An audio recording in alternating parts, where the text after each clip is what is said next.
नमस्कार दोस्तों, मैं डॉक्टर बेडूधर रौतिया लॉ में असिस्टेंट प्रोफेसर हूं।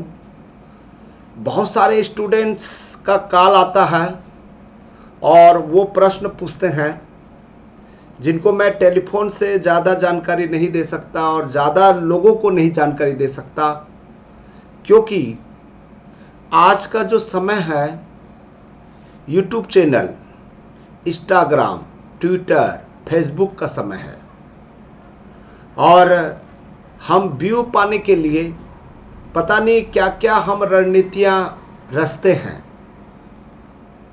यानी कि प्रतिदिन कुछ न कुछ अफवाहें होती है। अफवाहें वीडियो हमको जो है देखने सुनने को मिलती है। या आपने देखा होगा टीवी के डिबेट में जिस तरह से चर्चाएं होती है उसमें भी बहुत सारे लीगल इश्यूज आ जाते हैं। ठीक है, तो देखिएगा जब यूट्यूब चैनल या टीवी डिबेट या फेसबुक, ट्विटर, इंस्टाग्राम में कोई भी ऐसी फेक वीडियो, ठीक है, या अफवाहें से संबंधित, जालसाजी से संबंधित वीडियो अपलोड करते हैं, तो कोई भी जो दर्शक हैं जिनको निजी जीवन में या धार्मिक आस्था में ठेस पहुंचती है या सरकार को ऐसा लगता है, तो इस तरह के एफआईआर दर्ज हो जाते हैं। तो मैं यहाँ पर आपको बता रहा हूँ, ये धाराएं लगती है ज़्यादातर जो है आईपीसी की धारा 153, 153 ए, 153 बी, 505 1 बी, 505 1 सी, 468, 471 एवं 120 बी और आईटी एक्ट के अंतर्गत 67। ये इस तरह की इतनी सारे धाराएं लग जाती है। इन धाराओं के बारे में हमें जानकारी होनी चाहिए कि वास्तव में ये धाराएं क्या है, क्या क्या ये जानकारी देती है। मैं न तो जो टीवी चैनल में डिस्कशन होता है जिनके खिलाफ में एफआईआर हुआ है उनका नाम भी मैं यहाँ पर अंकित नहीं करूँगा, या यूट्यूब चैनल में जो घटनाएं हुई है या गिरफ्तारी हो रही है न तो उनके बारे में ही मैं कुछ बात करूँगा। लेकिन ये धाराएं लगती है ज़्यादातर जो है, इन धाराओं के बारे में आम जनता को जानकारी होनी चाहिए। ठीक है, चूंकि हम सब जो हैं किसी न किसी सोशल मीडिया से जुड़े हुए हैं, चाहे वो फेसबुक हो या व्हाट्सएप हो या ट्विटर हो या इंस्टाग्राम हो या यूट्यूब चैनल हो, तो इन धाराओं को जानेंगे तो आपके लिए फ़ायदे होगा, आपके लिए बहुत इम्पॉर्टेंट इन्फॉर्मेशन माना जा सकता है। तो चलिए हम थोड़ा सा बहुत संक्षिप्त में बताने की कोशिश करूंगा। ये इंडियन पेनल कोड, ठीक है, देखिएगा अग्निपथ योजना के खिलाफ देश भर में उपद्रव की घटनाएं सामने आ रही थी। उपद्रवी आगजनी हिंसा की घटनाएं अंजाम दे रहे थे। तो यहाँ पर जो है इस तरह की घटनाएं आप लोगों ने देखा होगा। ठीक है, जो कुछ लोग नौजवानों को दंगा करने के लिए उकसा रहे थे, तब धारा 153 दंगा भड़काने के इरादे से उकसाने पर कानूनी कार्रवाई का प्रावधान किया गया है। तो हम 153 के बारे में जानते हैं। 153 धारा कब लगता है? दंगा भड़काने के इरादे से उकसाने की प्रक्रिया पर प्रावधान बताता है। हम जब दंगा फैला जाए, हमारा कोई बात जो है, ठीक है, वो दंगा का स्वरूप ले ले, यानी कि हम उकसाते हैं, अबेटमेंट करते हैं। ठीक है, तो यहाँ पर जो है 153 जो है, जो कोई भी अवैध बात करके किसी व्यक्ति को द्वेष भाव या बेहूदगी से प्रकोपित करने के आशय से या संभाव जानते हुए करेगा कि ऐसे प्रकोपन के परिणाम स्वरूप उपद्रव का अपराध हो सकता है, तब 153 धारा लगती है, 153। ठीक है, यहाँ पर ध्यान दीजिएगा, ये बहुत इंपॉर्टेंट धारा है, ये कोई बड़ी धारा नहीं है। इसमें 1 साल तक की सज़ा का प्रावधान है। यदि ऐसा दोष सिद्धि हो जाती है तो याद रखिएगा कि इसमें 1 साल तक की सज़ा दी जा सकती है। ये जमानती अपराध है, इसमें जमानत मिल जाती है। 153 बहुत बड़ा अपराध नहीं है, इसको साबित करना भी बड़ा कठिन काम है।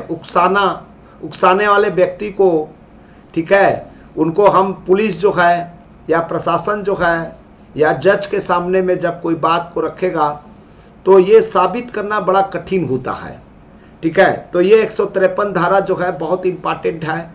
देखिएगा 153A, धर्म, जाति, जन्म स्थान, निवास, भाषा आदि के आधार पर विभिन्न समूहों के बीच शत्रुता को बढ़ावा देने और सद्भाव बिगाड़ने के मामले में लगाई जाती है। इसमें 3 साल तक की कारावास है या जुर्माना या दोनों का प्रावधान है।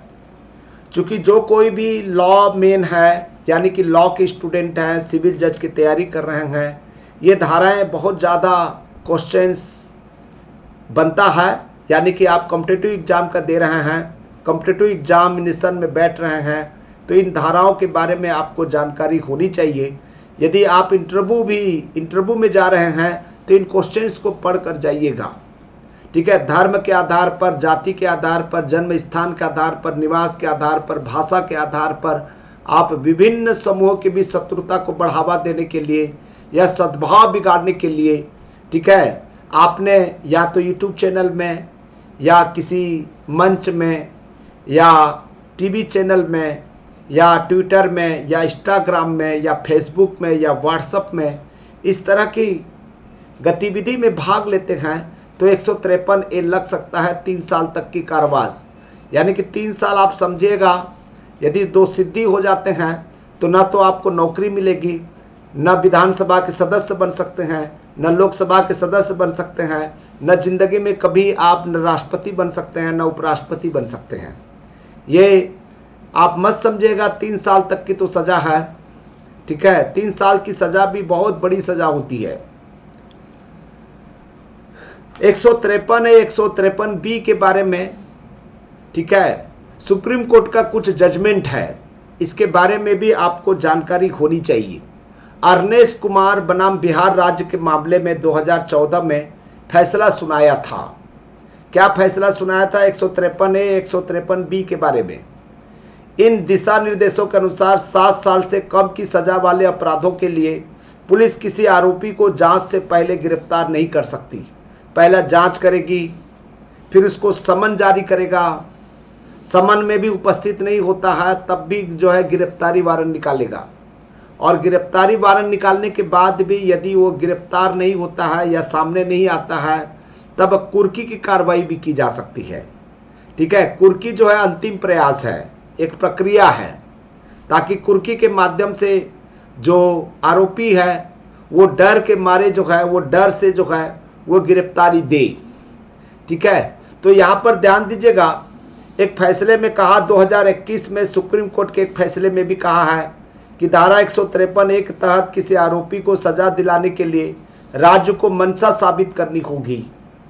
किस मंशा से आपने 153A लगाया है? इस मामले में सुप्रीम कोर्ट ने द शिलांग टाइम्स की संपादक पैट्रिसिया मुखिम के खिलाफ कथित रूप से एक फेसबुक पोस्ट के माध्यम से सांप्रदायिक वैमनस्य पैदा करने के दर्ज प्राथमिक को रद्द कर दिया था, ठीक है। यानी कि 153A जो है केवल ये मंशा नहीं होनी चाहिए कि, यानी कि व्यक्ति प्रेरित नहीं होनी चाहिए कि हाँ ये व्यक्ति समाज के लिए नुकसानदायी है, उनको साबित करना पड़ेगा।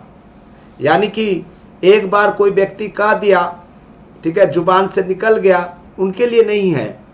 जो हर बार इसी तरह की बात करता है, हर बार यही काम करता है, तब ये मामला जो है लग सकता है। 153B तब लगाई जाती है जब राष्ट्रीय एकता के खिलाफ प्रभाव डालने वाले भाषण देना या लांछन लगाना जैसी बात कही गई हो। यह भी गैर जमानती है, नॉन बेलेबल है, आपका राइट्स नहीं है बेल लेने के लिए, जमानत लेने के लिए आपका अधिकार नहीं है, और ये संज्ञेय है, ठीक है। इसमें अपराध पंजीबद्ध होगा, इसमें 3 साल की जेल और जुर्माना दोनों हो सकता है। यदि ऐसे अपराध सार्वजनिक पूजा स्थल पर किया जाए तो यह अपराध गंभीर हो जाता है, इसमें 5 वर्ष की जेल और जुर्माना हो सकता है। यह भी संज्ञेय किस्म का अपराध है और गैर जमानती है। ठीक है, पूजा स्थल पर किया जाए तब। ठीक है, 502B, ठीक है, यह धारा तब लगती है जब विभिन्न समुदाय के बीच शत्रुता, घृणा, वैमनस्य की भावनाएं पैदा करने के आशय से झूठे बयान आदि फैलाता है। शत्रुता, घृणा या वैमनस्य की भावनाएं पैदा करने के आशय से पूजा के स्थान आदि में झूठे बयान या भाषण आदि देना इसी धारा के तहत आता है और ये गैर जमानती है और संज्ञेय अपराध है। संज्ञेय अपराध का मतलब होता है जिसमें FIR दर्ज होती है, और गैर जमानती का मतलब होता है जमानत लेना उसका अधिकार नहीं है। ये न्यायालय के ऊपर निर्भर करता है कि इनको जमानत दिया जाए या ना दिया जाए। ठीक है, और देखिएगा 468, जो कोई कुटरचना इस आशय से करेगा कि वह दस्तावेज या इलेक्ट्रॉनिक अभिलेख जिसकी कुटरचना की जाती है छल के प्रयोजन से उपयोग में लाई जाएगी, वह दोनों में से किसी भांति के कारोबार से जिसकी सजा 7 वर्ष तक हो सकती है। यानी कि फर्जी जानकारी देना इसके अंतर्गत आता है। दोस्तों ध्यान दीजिएगा, 468 आप छल करते हैं, ठीक है, कोई दस्तावेज बनाते हैं, फर्जी दस्तावेज बनाते हैं या फर्जी इलेक्ट्रॉनिक अभिलेख बनाते हैं, तो इसके लिए यहाँ पर जो है 468 में 7 साल तक की सजा हो सकती है। इसके अलावा 471, ठीक है, इसमें भी वही बात है, जो फर्जी दस्तावेज या इलेक्ट्रॉनिक अभिलेख बनाएंगे और वो जानता है, विश्वास भी रखता है कि दस्तावेज या इलेक्ट्रॉनिक अभिलेख कूटरचित है या कपटपूर्वक या बेईमानी से असली के रूप में उपयोग करता है, तो उसे इसी प्रकार दंडित किया जाएगा मानो उसने ही उन दस्तावेजों और इलेक्ट्रॉनिक अभिलेखों की कूटरचना की है। 471 भी जो है, ठीक है, उसी प्रकार से जैसे मैंने अभी बताया, ठीक है, 468 बताया था, इसमें भी 7 साल तक की सजा हो सकती है। एक धारा है IT act, information technology act है, जो इलेक्ट्रॉनिक फॉर्म में, इलेक्ट्रॉनिक रूप में, जहाँ पर इलेक्ट्रॉनिक रूप होता है, कंप्यूटर का प्रयोग किया जाता है या इंटरनेट का प्रयोग किया जाता है, मोबाइल का प्रयोग किया जाता है, जिसमें हम लोग जो है यूट्यूब चैनल या फेसबुक या व्हाट्सएप या इंस्टाग्राम, ठीक है, ट्विटर, इसमें हम लोग जो यूज करते हैं, अश्लील सामग्री को इलेक्ट्रॉनिक रूप में प्रकाशित या पारित करने के लिए दंड के प्रावधान दिया गया है। याद रखिएगा, अश्लील सामग्री को भी जो है हम इलेक्ट्रॉनिक रूप में प्रसारण नहीं कर सकते हैं। इस तरह की धाराएं जो है यूट्यूब चैनल वाले जो यूट्यूबर हैं, जो अपने आप को पत्रकार भी मानते हैं, पत्रकार भी हैं, पत्रकार भी कहें, उन सब के लिए ये धाराएं लगती है।